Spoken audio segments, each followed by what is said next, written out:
Emancipation, Paths and Goals. Johannes Agnoli. Prologue. The liberation of individuals from objectively coercive conditions was already in antiquity an issue for some sophists, for the Stoics and Epicureans. After Christendom was transformed from the Ecclesia Militans, with several emancipatory tendencies, into Ecclesia Triumphans,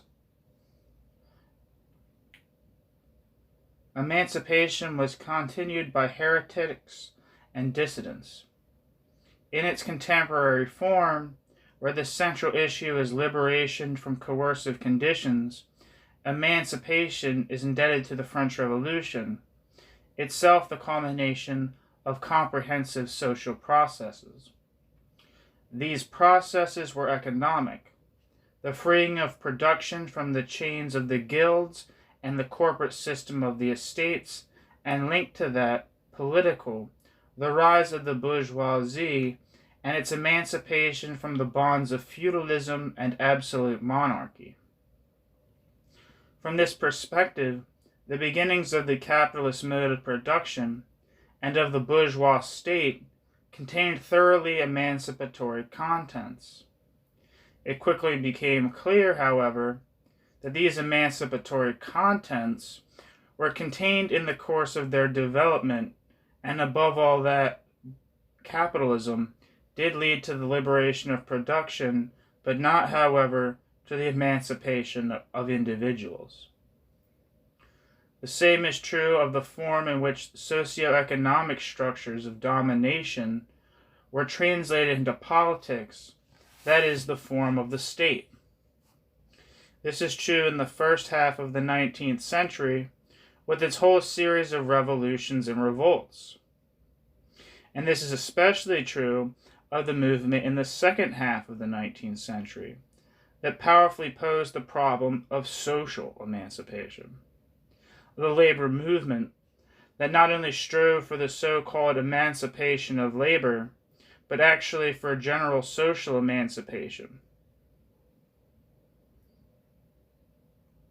Much later, the same striving was reiterated in the women's movement, even if it envisaged not so much general emancipation, but rather the emancipation of women from patriarchy. Meanwhile, there are a multitude of single-issue movements, all of which are oriented towards emancipation.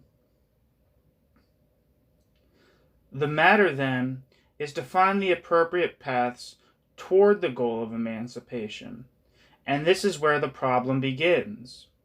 All these movements of emancipation see themselves confronted with the question of what means and paths they should choose to reach this goal, especially the particular political forms of the bourgeois constitutional state seem available as emancipatory means.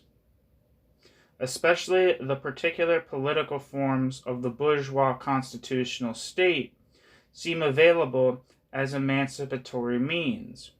This focus on the form of the state as a means of emancipatory transformation is not completely misguided, since precisely this form of the state is characterized by its open character that apparently makes it available as a vehicle for all possible social contents. However, the question that is not at all asked is whether this view corresponds to reality, and whether, therefore, the bourgeois constitutional state can function as a means of emancipation. The relation of the past to the goal, in other words, the means-end relationship, is removed from critical reflection. If the goal truly is social emancipation and the emancipation of individuals in society, then it is necessary to reflect in precise terms whether the means are really suitable to this end, to the end of human emancipation. The importance of determining in precise terms what kind of organizational means may truly serve emancipatory ends also holds true of other levels of social reality and attempts at realization. Without question, the negation of the existing coercive conditions has to be organized. Yet here too the dilemma lies in the form of organization. Today, moreover, the question of organization is frequently discussed merely within associational parameters, rather than in terms of the goals. The tendency towards what Max Weber analyzed as, quote, autonomous organizational interest, end quote, is very strong, though this leads to a focus on organizational continuity, numerical strength, and the so-called capacity to influence developments as something that is of more decisive importance than the orientation toward the desired end. More recently, a new dimension has been added that was not an issue in either in the old workers' movement, not even in Lenin's perspective, or at least not initially in the women's movement, the efficacy of the media. The predominance of the media confuses traditional notions of organization. The attempt to adapt to the media and become effective as a media-suited organization increases the danger of the autonomization of organizational self-interests as ends in themselves. The organization's media image becomes most important. This is most obvious during elections, when leaving aside the associated personalization of the campaigns, the homogeneity and strength of the individual parties are more likely to have a greater effect than party political programs and other declarations. In the German context, one causality of these can be seen in the peculiar development of the Greens. The Greens began as an, quote, anti-party party, end quote, and as a radical alternative to the political system. The Greens integrated themselves into the system, and in a very short time, they themselves became, quote, systematized. That is, rather than changing the system from within, they became institutionalized and thus part of the earlier rejected system. But insofar as the Greens continued to include a multiplicity of positions, the Greens presented themselves to the voting population as a fractured party and were rewarded commensurately during the elections. The lack of reflection on the means-end relationship can also be seen in the development of the labor movement and in the intricacies and entanglements of the women's movement. The labor movement long ago abandoned the perspective of emancipation and concerned itself commendably with the improvement of the quality of life for workers. In the women's movement, developments have been more problematic. Women's emancipation became increasingly understood as access to hitherto patriarchally wielded power. Success has been neither thorough nor complete, but in the meantime, women's politics has come to consist of an alleged liberation by way of access to managerial positions in the economy, to parliamentary and executive positions in politics, and paradoxically, in the gendering of job titles. The problematic character in the relation of emancipatory movements to the state is not limited to the Western political arena. Even in the former states that called themselves really existing socialist states, the same problematic relation developed. Thus it was claimed in the former German Democratic Republic, the emancipation of women is not a problem since the state had freed women from patriarchy. How a coercive organization, and the state is such, could accomplish emancipation is a secret of the politics of that time, a secret that certainly was not based on Marx, but rather that recalls Fichte's absurdity that people must be forced to be free.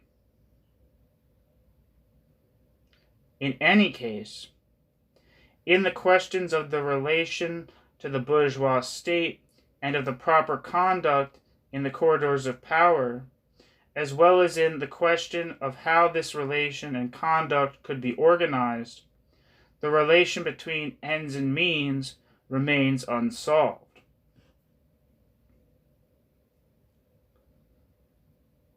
At the high point, main part, new section, it's called main part. Sorry, I started reading the next section without announcing that it was a new section, so forgive me.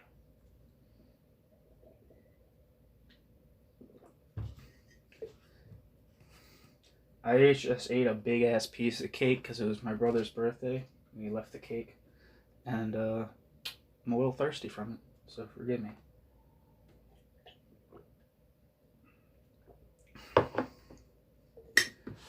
At the high point of the 1968 movement in Germany, there was a search for a strategic solution for future political work.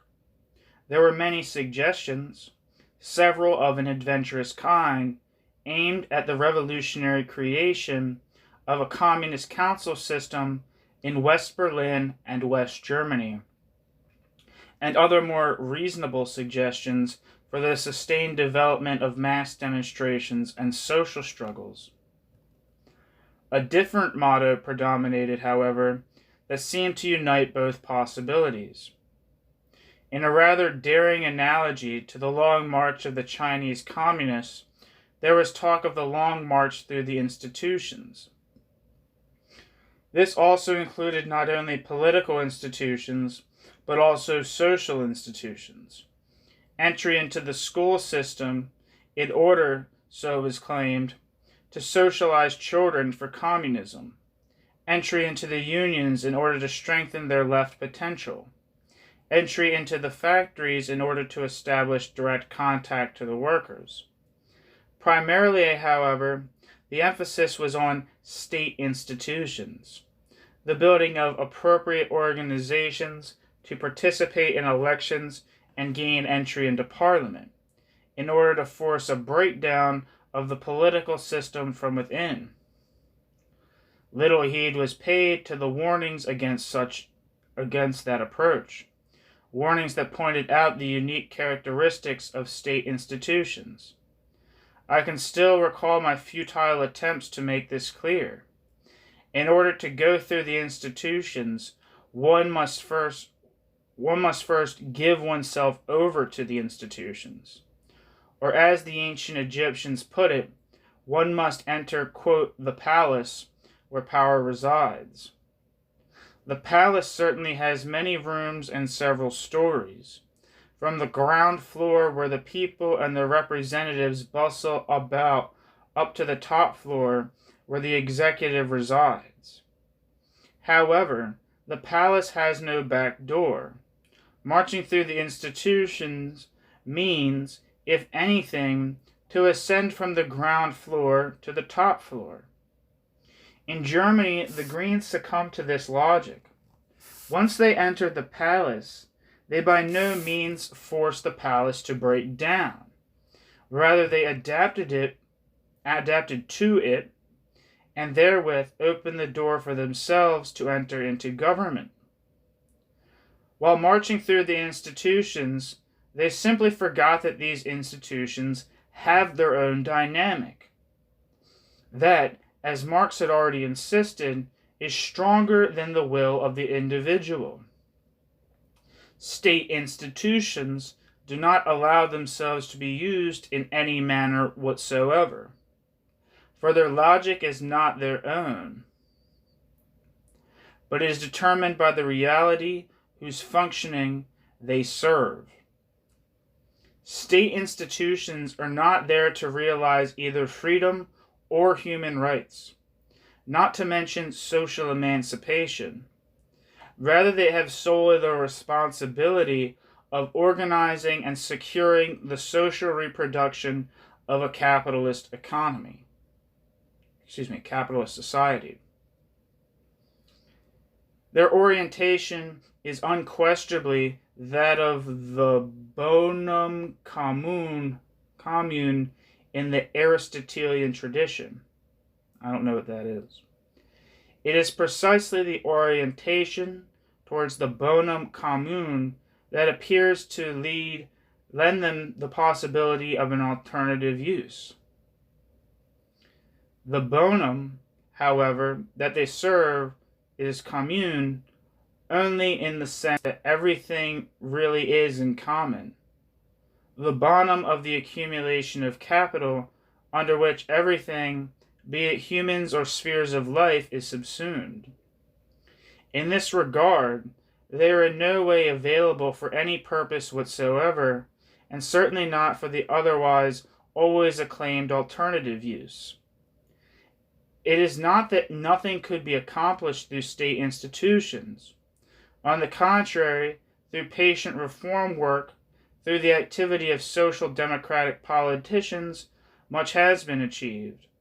Improvement of the quality of life, better guarantees of particular freedoms, the establishment of so-called democratic principles.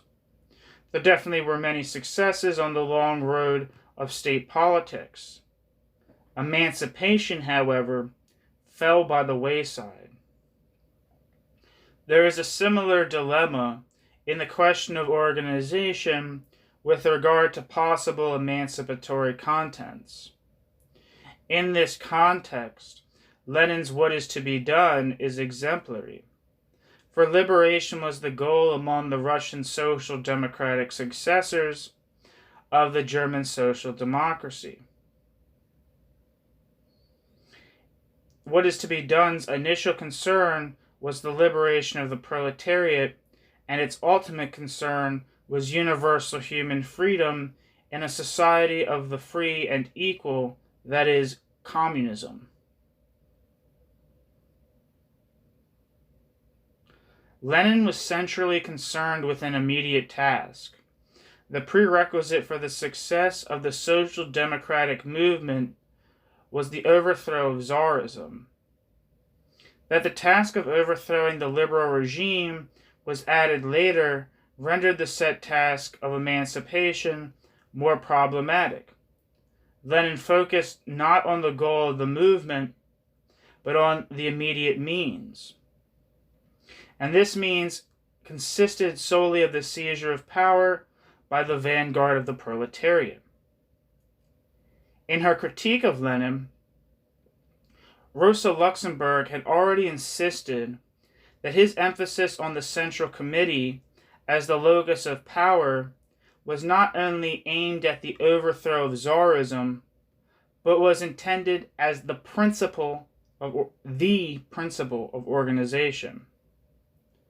The continuity of Lenin's thinking about power was also evident later, after the October Revolution. In the attempt to ensure production and reproduction, Lenin pointed to the alleged necessity of maintaining the principle of rigid leadership in the economy and politics. The will of hundreds and thousands was to be subordinated to the will of a single person. Later, the well-known General Secretary of the party began relentlessly to inject this principle into all aspects of life.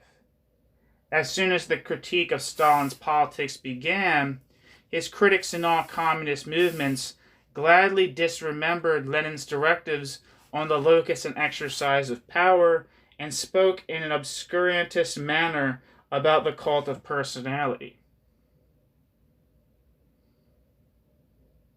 Lenin's notion of organization was thoroughly successful, even if, as was later shown, not eternally.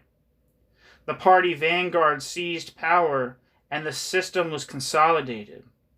Emancipation failed to materialize.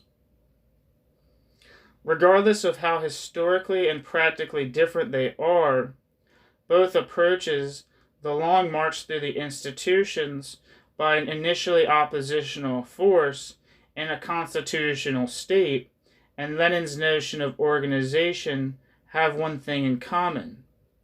They both rigorously separate organization, have one thing in common. They both rigorously separate the form of organization from every content. In so doing, they do not pay attention to the fact that no political or organizational form is autonomous, but is rather the form of a specific content.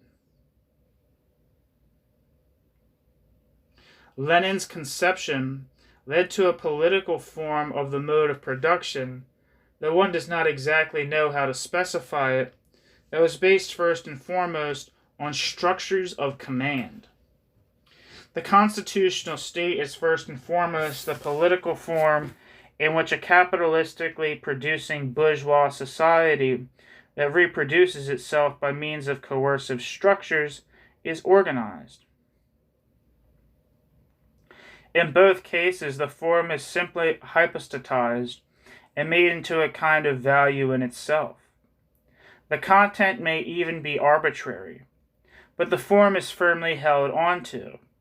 Thus, on the one hand, the party is beyond all social content and is in itself the decisive power. As was repeatedly stated in the formal German Democratic Republic, quote, "The party is always right." On the other hand, and here too without consideration of the contents and without any indication of emancipation, the constitutional state is valued as the best of all political worlds. The social opposition gives itself over to the state institutions and feels itself at home in them. For this reason alone, the opposition seeks to defend and maintain the institutions. One objection can be raised against this analysis, namely that the political system of capitalist society is full of contradictions, and that these contradictions mirror the contradictory character of the society itself. This thesis is well known and has always been adduced to justify entry into the system in order to rupture the system from the inside out.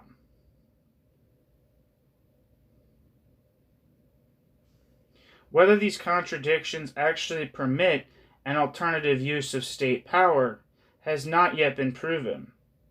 The notion of the contradictory character of the system often serves as a pretext to justify one's adaptation to it. It is certain that bourgeois society is characterized by contradictions. It is just as certain that these contradictions are always absorbed by, or indeed belong eminently to, the system itself. One might think, for example, of the contradiction of capitalist society. That is, one of the so-called contradiction, One might think, for example, of the contradiction of capitalist society. That is, not of the so-called contradiction of capital and labor, but of the contradictory relations between individual capitalists of the principle of competition. Competition, as is well known, in no way leads to the abolition of the capitalist mode of production, but belongs rather to the capitalist mode of production's inner dynamic. One even hears that competition provides for the democratic character of the market.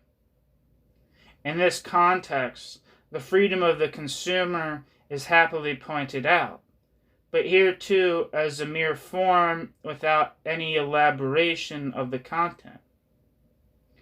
This argument acts as if the freedom of choice among consumer products had something in common with social freedom, as if the possibility to choose between a Ford and a Volvo had an emancipatory character.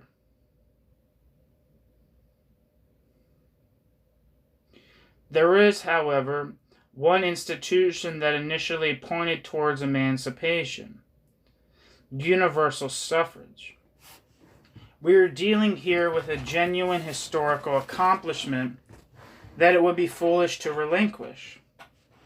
Universal suffrage appeared world historically not in the form of a possible alternative use, but as an alternative in itself. Beginning with Marsilius of Padua and the Monarchomachon, the idea of popular sovereignty, that the ruled are to determine their rulers, entered into history.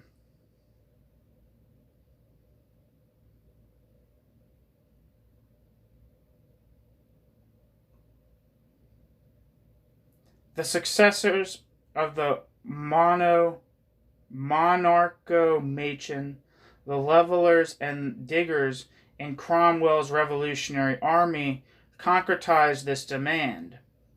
In their negotiations with the officers, they demanded an equal vote for all. Later, impressed by the electoral success of social democracy, the elderly Engels aligned himself to the alternative use of the suffrage as a means of social transformation. Engels became effusive, writing that the bourgeoisie had more fear of the ballot than of weapons. Engels, however, interpreted the general male suffrage introduced by Bismarck differently than did the bourgeoisie itself. The bourgeoisie relatively quickly realized that, in contrast to weapons, that at that time were still as a possible means of emancipation, the ballot was an effective instrument of integration. This was, of course, not the initial reaction of the bourgeoisie to the suffrage before it was universal. Existing restrictions of the suffrage meant that, in the hands of the bourgeoisie, it allowed for the identity between rulers and ruled. That is, the bourgeoisie ruled itself by itself.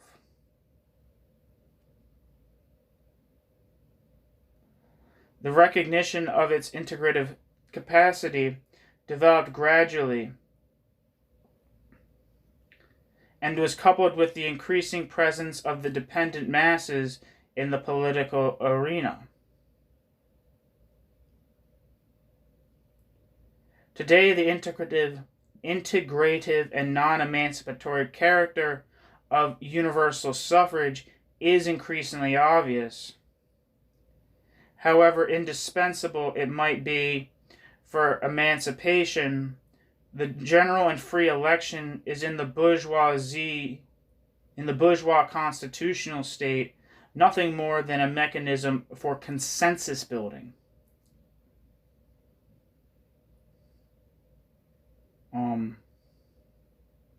I missed a footnote. This is about in reference to the Monarchomachon, which I don't know if I'm pronouncing correctly. The Monarchomachon stood for the right of popular resistance against rulers who misused their power, including the killing of the ruler. During the 16th century, the doctrine of tyrannicide was extended from its earlier Greek reference to the usurper to the so-called legitimate rulers. The doctrine developed in connection with natural law theory and formed part of the doctrine of popular sovereignty and the right of popular resistance against unjust rulers. According to this theory, the power of the people cannot be given away. The ruler is merely the deputy of the people, and should delegated power be misused, the people have the right to dismiss him and, if need be, to kill him.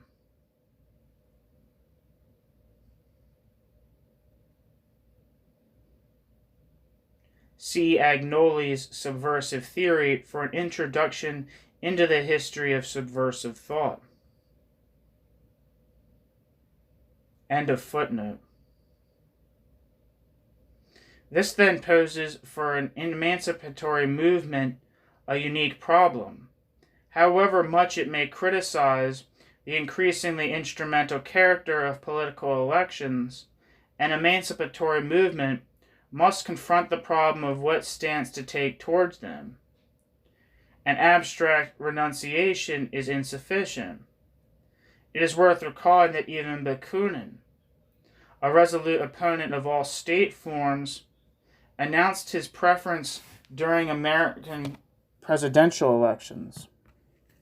What stance, then, should an emancipatory movement take? Make electoral recommendations? Though surely not itself offering a candidate for election, should it support one party or the other? To call for a boycott of election seems in fact more appropriate, but it is a two-edged sword. On the one hand, a mass boycott might bring about ruptures. This is how it appears when one considers the concerns that the major parties feign in the face of the decline of the number of voters. On the other hand, refusing to participate in elections does not necessarily amount to a social renunciation of the political system. Silence equals consent. With this problem of dilemma or elections, I arrive at an epilogue. Epilogue. There is one thing of lasting importance in Lenin's text, the title. Still 100 years later, any movement that considers itself emancipatory must confront the question of what is to be done. This question is significant in terms of both the relationship of the movement to the state and the organizational problem. There are only a few basic rules that have been established as indubitable and that one should unconditionally follow. Emancipation as a social movement can only develop outside of state institutions. This is, of course, no simple matter, for the state more or less affects all aspects of life.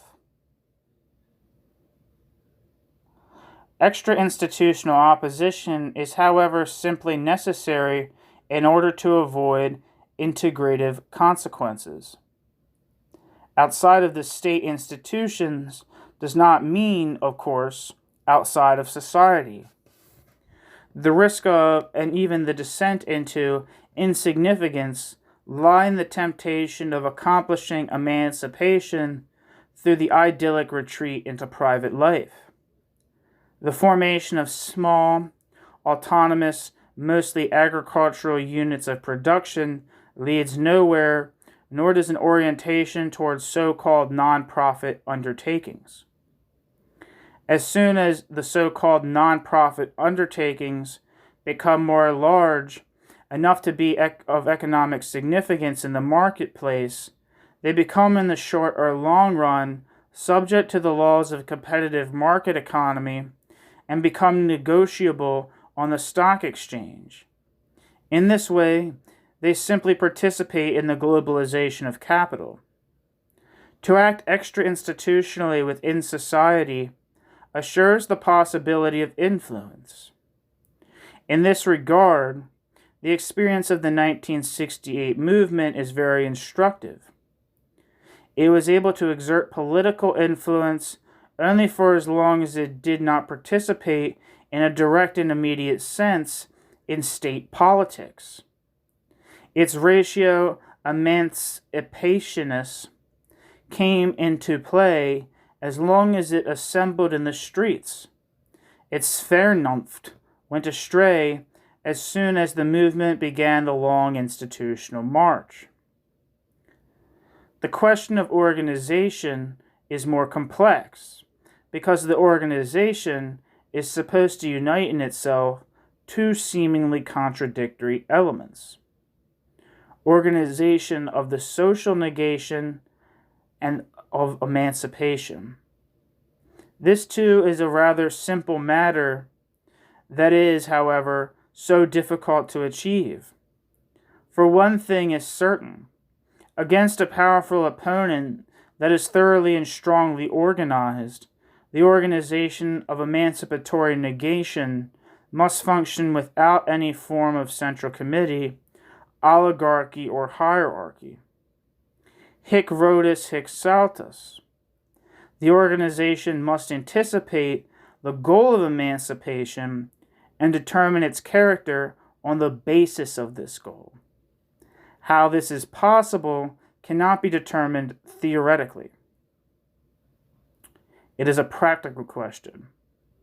Both individually as well as collectively, and also in daily life, this notion can only be realized in and through practical activity. For that a theoretically developed and clever plan of organization is useless. What is to be done must be tried in practice. For man must prove the truth, i.e., the reality and power, the this-sidedness of his thinking. Excuse me, I made a mistake here. There's a quote. This is from the thesis on Feuerbach. I'll read the intro. Sorry, I messed up. Got sidetracked in my brain, even though I was reading aloud. For that, a theoretically developed and clever plan of organization is useless. What is to be done must be tried out in practice. For, quote, man must prove the truth, i.e., the reality and power, the this-sidedness of his thinking, in practice.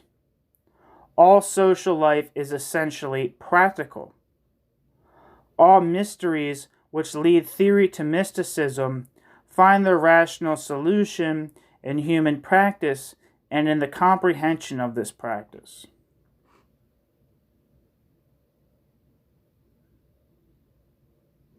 End quote. Marx, Thesis on Feuerbach.